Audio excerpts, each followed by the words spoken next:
The sun beat down on Los Santos. A dry Santa Ana wind whipped through the city. Palm trees swayed, trash danced in the streets. Up in the hills above Vinewood, a fire started. Small at first, the wind fed the flames. The fire grew rapidly. It became a hungry beast. The inferno raced through the dry brush. Smoke billowed into the sky. Panic started to spread through the city.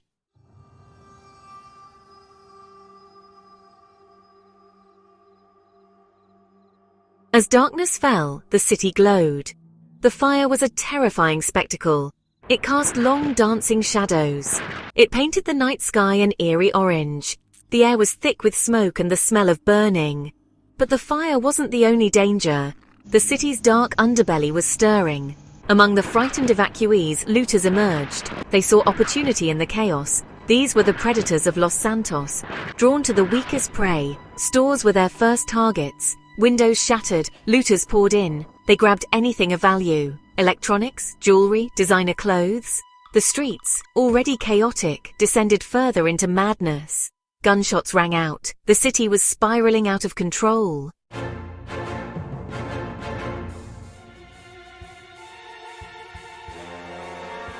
Nightfall brought no comfort.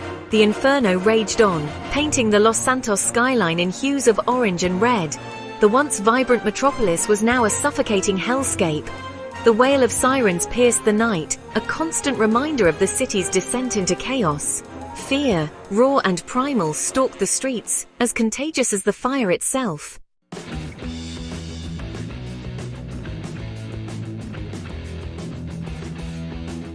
Downtown, once a symbol of Los Santos's prosperity, became a free-for-all. Designer boutiques were ransacked, their expensive wares spilling out onto the shattered sidewalks. Armed gangs, their faces hidden behind bandanas and ski masks, roamed the streets with impunity. They carjacked luxury vehicles, using them to ram their way into jewelry stores and high-end electronics shops. Gunshots punctuated the night, adding to the cacophony of sirens and screams. The looters moved with a ruthless efficiency, their actions a grotesque parody of the city's consumerist culture. With each passing hour, the violence escalated. The line between opportunism and anarchy blurred, and Los Santos teetered on the brink.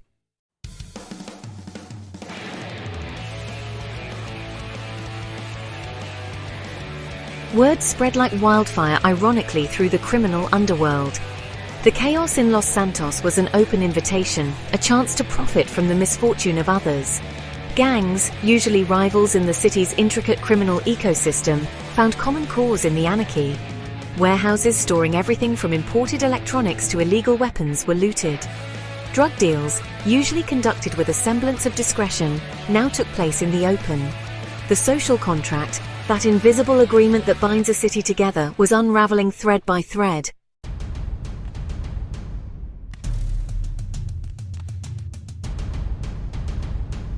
The Los Santos Police Department, already stretched thin by the demands of containing the wildfire, found themselves outmatched and outmaneuvered.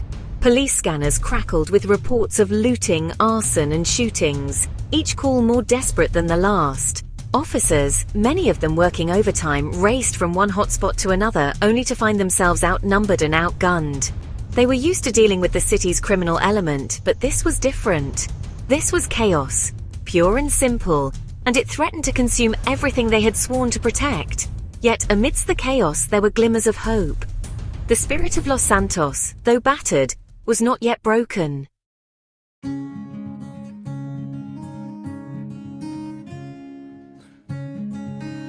The roar of the fire was deafening. It was a living thing, hungry and relentless.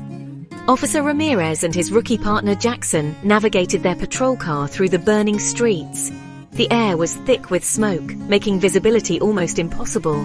Ash rained down like grotesque snowflakes. They were responding to a looting in progress at a liquor store on Vinewood Boulevard, an area usually bustling with tourists and wannabe starlets. Now, it resembled a war zone. Flames danced in the windows of abandoned storefronts, casting an eerie orange glow on the deserted street. The acrid smell of burning rubber and melting plastic filled the air. As they pulled up to the liquor store, they could see the silhouettes of figures moving inside. The storefront window was smashed, shards of glass glittering on the sidewalk like fallen stars.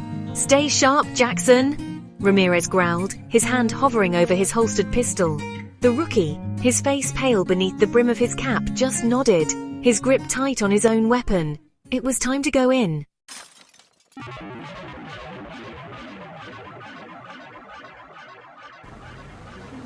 The scene inside the store was one of wanton destruction.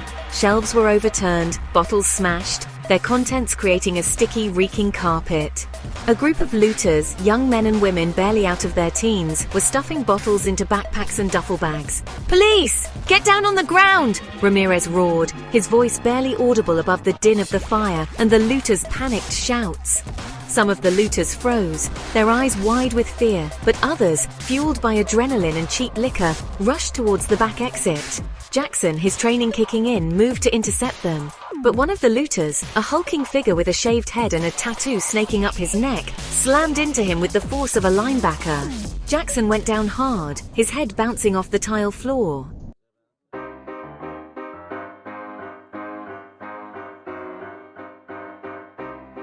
Adrenaline surged through Ramirez's veins. The city was burning, his partner was down, and the law he'd sworn to uphold was as fragile as a dry leaf in a hurricane. He couldn't arrest his way out of this. He needed to think fast, to improvise. This wasn't a time for by-the-book policing. This was survival. He grabbed Jackson's radio, the plastic hot to the touch. "Officer down, officer down.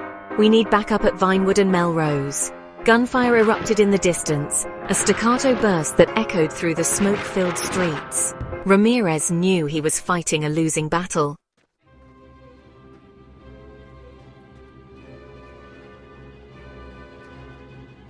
A wave of exhaustion washed over Ramirez. His throat was raw from shouting, his eyes stinging from the smoke.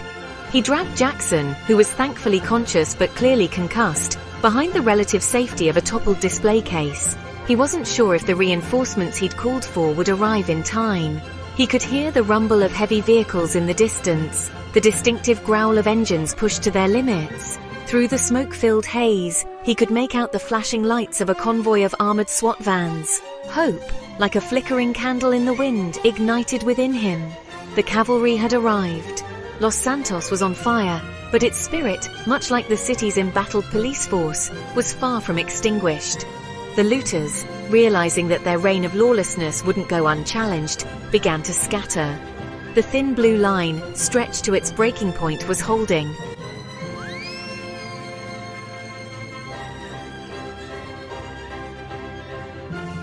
The arrival of the SWAT teams was like a dam bursting. Heavily armed officers poured out of the armored vehicles, their faces grim, their movements precise. They fanned out across the street, taking up strategic positions behind overturned cars and the rubble of looted stores. The looters, caught off guard by the sudden show of force, scattered like rats. Some dropped their stolen goods and fled into the smoke-filled night. Others, emboldened by bravado or fueled by cheap liquor, stood their ground, brandishing makeshift weapons. Tear gas canisters arced through the air, exploding in bursts of acrid smoke. The looters coughed and spluttered, their eyes streaming, their resolve crumbling. The law was back in town.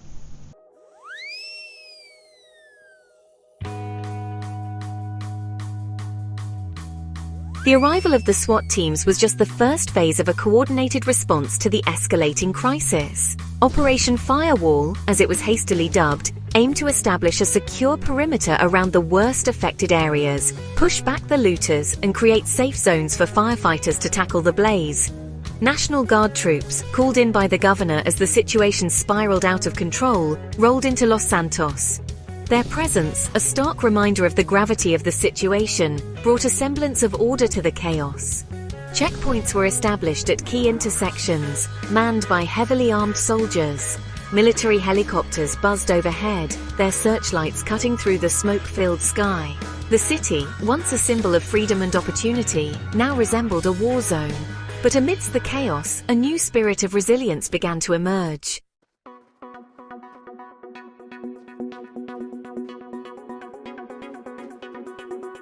With the perimeter secured, the task of restoring order began. SWAT teams, working alongside National Guard units, conducted house-to-house searches in the affected areas, flushing out looters and securing vital infrastructure. The looters, their early bravado replaced by fear and desperation, were rounded up and herded into makeshift detention centers. The sight of their fellow criminals being marched through the streets, their hands bound, served as a powerful deterrent to others who might be tempted to exploit the chaos. The streets of Los Santos, once teeming with looters and opportunistic criminals, were slowly but surely being reclaimed by the forces of law and order. The air, though still thick with smoke and the acrid smell of burning, felt lighter, as if a weight had been lifted.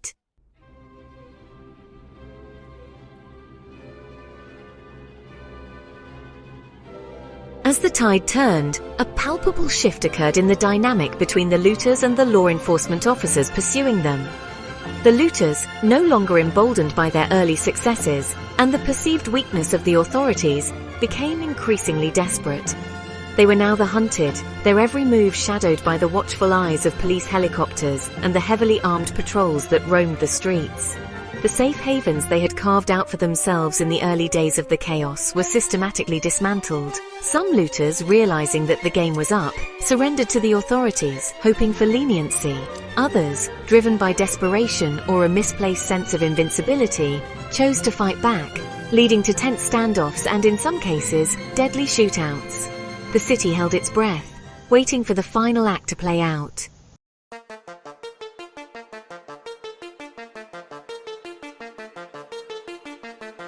Despite the successes of Operation Firewall, a sense of unease pervaded Los Santos.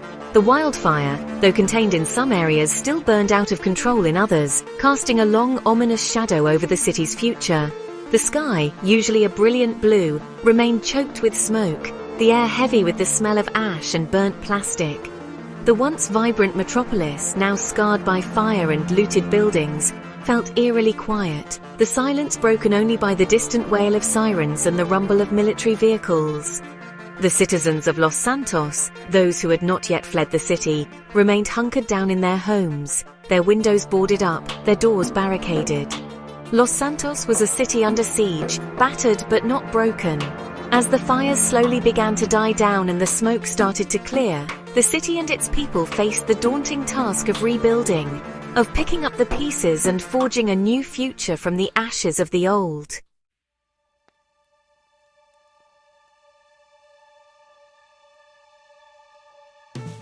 Section 1.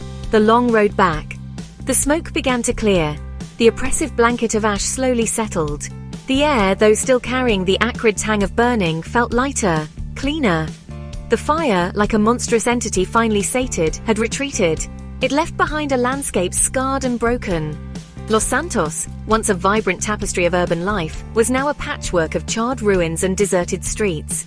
The silence, broken only by the distant drone of helicopters and the rumble of military trucks, was unsettling. Gone was the cacophony of city life, the honking horns, the screeching tires, the music pulsing from passing cars. In its place was a quiet so profound it felt almost sacred, a testament to the raw power of nature and the fragility of human endeavor.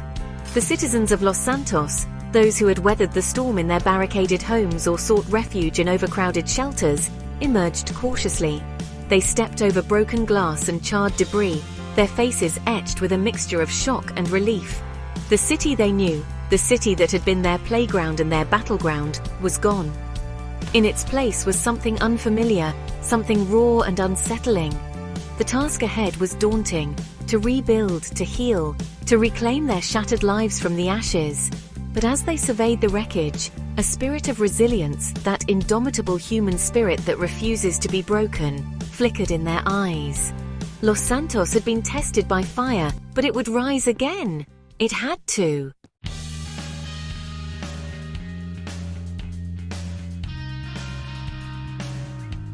The scars of the inferno ran deep, both on the face of the city and in the hearts of its people. Vinewood Hills, once a lush green oasis overlooking the urban sprawl, was now a desolate moonscape, its elegant mansions reduced to smouldering skeletons. Downtown, the city's commercial heart, bore the brunt of the looting. Stores stood empty, their windows boarded up, their shelves stripped bare. Banks, once symbols of stability and security, were now hollow shells, their vaults emptied, their ATMs ripped from their moorings.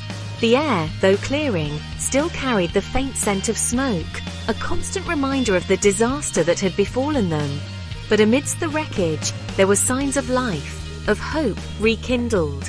Volunteers, their faces smudged with dirt and fatigue, distributed food and water from makeshift aid stations. Construction crews, their heavy machinery a symphony of clanging metal and roaring engines, began the arduous task of clearing debris and restoring essential services. The process was slow, painstaking, and often heartbreaking.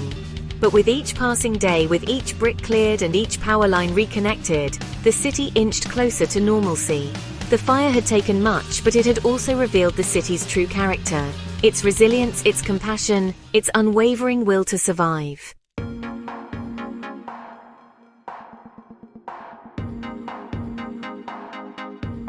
As the city slowly began to heal, the wheels of justice started to turn. The looters rounded up during the chaos faced a reckoning. The courts, operating from makeshift facilities, were inundated with cases. Prosecutors, working tirelessly, built their cases, piecing together evidence from shattered storefronts and eyewitness accounts. The trials, broadcast live on the few functioning television stations, became a public catharsis, a way for the city to confront the darkness that had gripped it. Some looters, their faces etched with remorse, expressed regret for their actions, blaming their desperation or the intoxicating allure of chaos. Others remained defiant, their eyes hardened by a lifetime spent on the fringes of society, their allegiance to the law of the jungle unwavering. The sentences handed down were as varied as the crimes themselves. Community service for petty theft, lengthy prison sentences for armed robbery and arson. The city, though hungry for justice, also recognized the need for compassion. Many of the looters were themselves victims, their lives shattered by poverty, addiction, or the very disaster that had presented them with the opportunity to prey on their fellow citizens.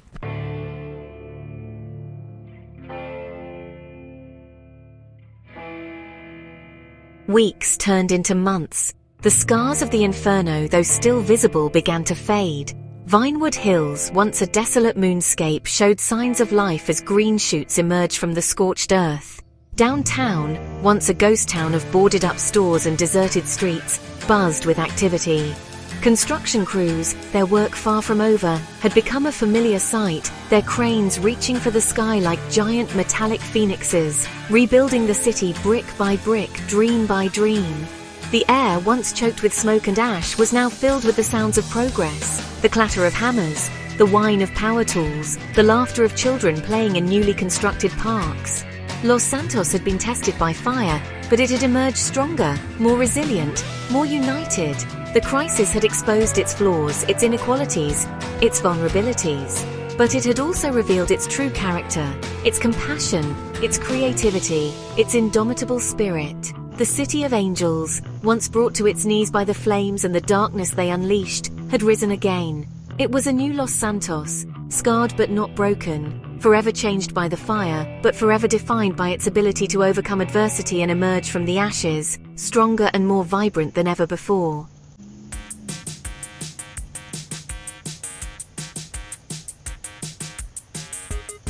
Los Santos had stared into the abyss. It had seen its darkest impulses reflected in the flames and the looting, but it had also witnessed extraordinary acts of courage, of compassion, of selflessness. The city, known for its superficiality, its obsession with wealth and status, had rediscovered its soul in the crucible of disaster.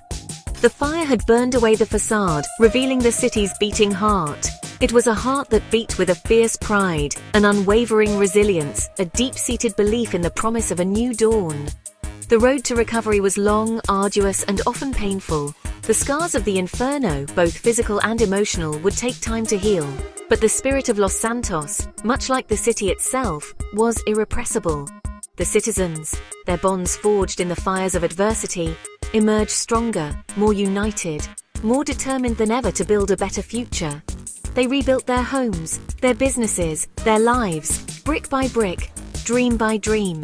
Los Santos, the city that had once seemed invincible, had been humbled by the fire. But it had also been reborn. It was a city forged anew, tempered by adversity, its spirit unbroken, its resolve unshaken, its future unwritten but full of hope.